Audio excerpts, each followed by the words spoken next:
Hi folks, and welcome to Tech with Troy. We're starting off a new feature today called Gadgets to Make Your Life Easier. And we're going to kick it off by talking about a wall charger. Now, the nice thing about this wall charger is that it is PD capable. That means it's power delivery capable.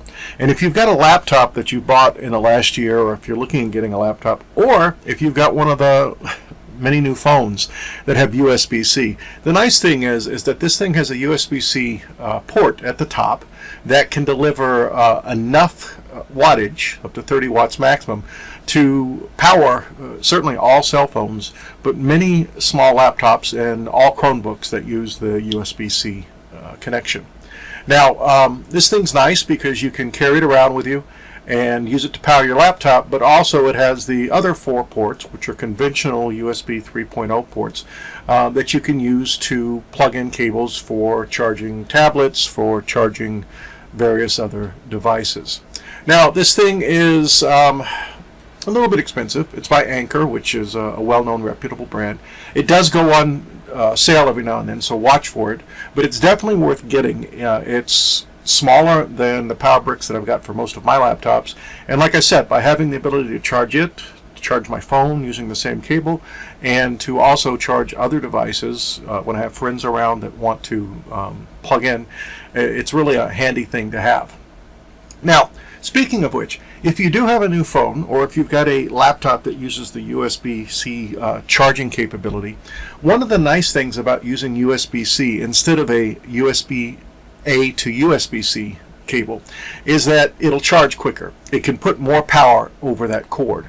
So one thing you might want to think about doing is whether or not you get this adapter, but if you have an adapter that has the power delivery or the USB-C port that can deliver power, then having USB-C connections on both ends of the cable means that it's going to charge whatever device you're talking about pretty darn quick. So for instance, what they're saying here is that if you have like a Galaxy S8 Plus, S9, S9 Plus, Note 8, any of the newer phones that use a USB-C cable, you can charge the thing in about just about an hour. Now, one of the things I look for when I'm looking for cables, by the way, are braided cables like these. You're going to get a lot better use out of them. They're a lot more durable than flat cables or the ones that are just sheathed with like polyvinyl. Now, continuing the idea of charging, let's suppose that you don't have a laptop that charges via USB-C, but you find yourself going to Starbucks or the library or wherever, and you need to plug in. And when you plug in, you know how those AC connections are. They're really tight. It's hard to get through to them, particularly if there's other people around. So one of the things that's handy are these little cubes. Now, these are basically extension cords, but the nice thing is that they allow you to plug in up to 3 AC devices on different faces, so the cords aren't going to get in each other's way. And it also has 3 USB-C, USB-A connections, which you can plug in USB 3.0 or USB 2.0 charging ports. And even if you have a USB-C phone, for example, if you get a USB-A on one end to a USB-C on the other, which is what usually comes with phones or with laptops, then you can certainly plug it in there too. Now, this is handy for taking around with you. If, like me, you have a lot of devices sitting on a workbench in your garage or in your office, this right here is a really handy power strip. It's vertical. You basically can carry it around by the handle, but it has 8 different, is that right? No, 18 outlet plugs, because the darn thing actually turns and has plugs on each face. Now, they make different versions of this. They've got one that's 3 high, they've got one that's 4 sort of cubes high. This one is 5 cubes high. So it has a total of 18 plugs plus 4 USB slots. Probably more than you need, and it's by this company Jackie-led. I think I'm saying that correctly. But it's really cool, again, because of the way the connectors are situated. Even if you've got fat wall warts that plug into these things, they're not going to conflict with each other because they're facing away from each other. Now, one other thing that's handy, if you use micro USB connecting cables, so those are the ones, they look like a little arc, right? So they're flat on the bottom and usually curved on the top or something along those lines. I hate those things because I'm continually trying to plug them in the wrong way. One of the things I found a few months ago are these cables right here, and it doesn't really talk about it up at the top, but the nice thing is that both of the ends, both the USB-A end that you see of the cable here and the USB-C, sorry, I'm doing that again, the micro USB end, which you see over in the left here, are fully reversible.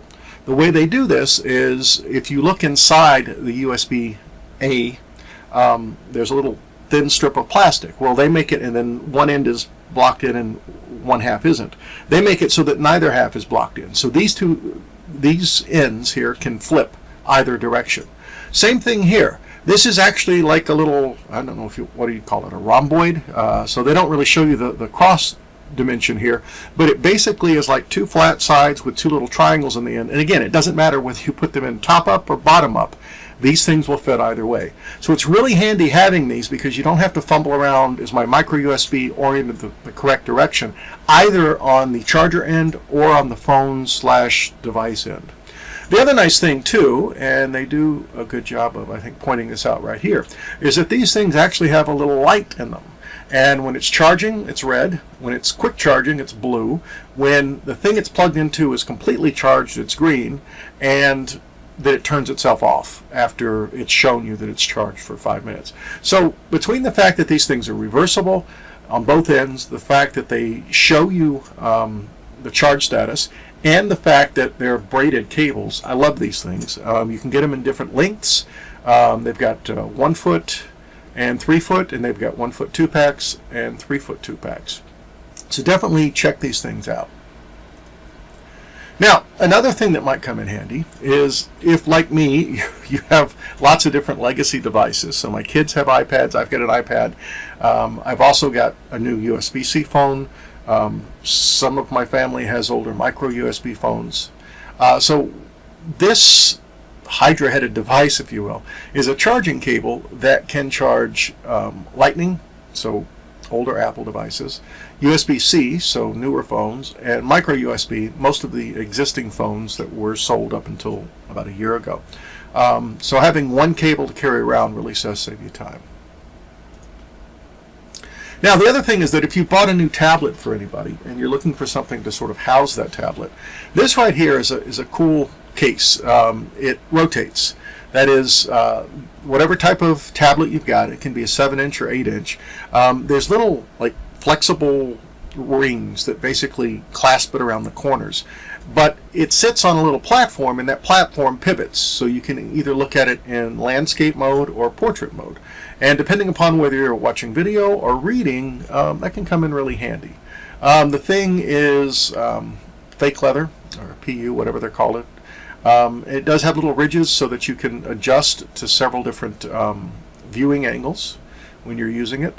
You know, it's not the highest level finish and everything, but again, this is a pretty darn good case for what it's intended for. Now, also, if you've got a new phone or a new tablet, and do check before you run out and order something like this, but it probably came with 16, 32, maybe 64 gig of memory. Almost every phone out there, with the exception of Apple's iPhones, every Android phone at least, and almost all computers have micro SD card slots. So this right here is a 400 gig SD card that comes for $88. Do check. I know that some of my tablets won't take the 400, but they will take the 256, and a lot of older tablets actually say that they'll take only up to 32 gig or 64 gig. Well, for the prices these things are going at right now, even if you've got an older tablet and you want to supplement it, remember that things like Netflix will allow you to download for watching later. You can store that on the SD card. You can store apps on an SD card with a phone or a tablet and so forth. So this is a really good deal. Now, one thing that might come in handy, even if you've already got an SD card, is to realize that the cable that you use to connect your laptop, or your phone or your tablet to your computer is not the fastest thing in the world. And the actual connection inside the tablet isn't designed for fast throughput. It's designed for basically loading up movies and stuff like that. So if you want to write stuff to the SD card a lot quicker. If you get a little portable USB 3.0 drive here, all this basically is, it's a housing that plugs into your USB port on your computer, and it allows you to put either a micro SD, which is what comes in phones and most Chromebooks, or a full-sized SD, which comes in older laptops, larger laptops, and many types of cameras. But it allows you to read and write to those different types of SD cards a lot more quickly than leaving them in the device and then connecting the device via cable to your computer would. Now, one final thing that's really handy, and we had mentioned Lenovo Chromebook, I think it's the S330, on our channel a couple of weeks ago. And one of the comments we had about that is that it'll take a full SD card, but it sticks out a lot. Well, what this is, it's an adapter that is short from the connection points to sort of the back end. And the reason is, it's not actually, even though it's as wide as a regular SD card, it's not as deep as a regular SD card. It's probably about 2/3 as deep. And the way it does that is, you see this little line here, it's actually taking a micro SD card inside that. So if you have one of those laptops that has a full-size SD card slot, but where the SD card sticks out a lot, this thing, for less than $5, can be a lifesaver, because it basically, and this shows you what a normal SD adapter for micro SD cards, which is the same size as a regular SD card, versus this thing is. So if you have an SD card slot where the SD card sticks out a couple of centimeters, this can actually be flush, or at least a lot lower profile with it. So it's definitely something to think about. I hope this has been helpful. As always, if it has, please like the video, and if you get the chance to subscribe to the channel, we'd appreciate it. Take care, and I hope everybody has a wonderful New Year.